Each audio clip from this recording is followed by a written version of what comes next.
Rappelés aux urnes pour la 4e fois en 2 ans, les Israéliens semblent lassés. Ils sont d'ailleurs de plus en plus nombreux à ne pas savoir pour qui voter. Les centristes notamment qui, selon une étude réalisée par l'Israeli Democracy Institute, sont 34% à être indécis.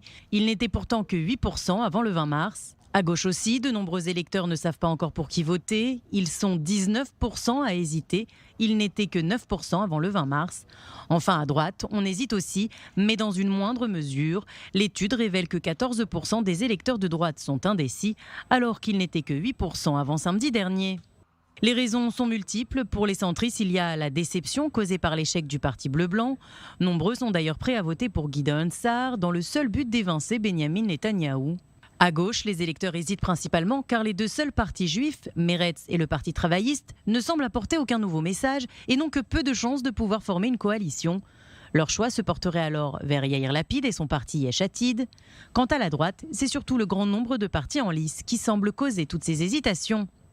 Selon l'étude de l'Israeli Democracy Institute, tous ces indécis pourraient finalement décider de rester chez eux le jour du scrutin et de ne pas voter, ce qui saperait ainsi la légitimité du futur gouvernement.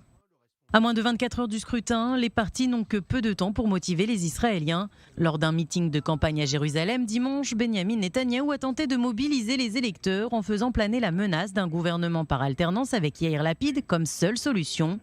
Le leader de Yesh Atid met le paquet avec un spectacle de drones dans les airs et en enchaînant les interviews et les déclarations contre le Premier ministre actuel.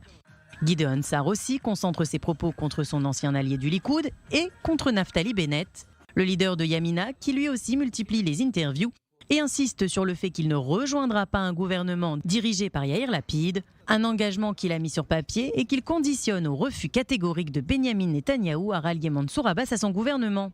Le leader du parti religieux Chasse n'exclut pas, quant à lui, une alliance avec Mansour Abbas du parti islamique Ra'am.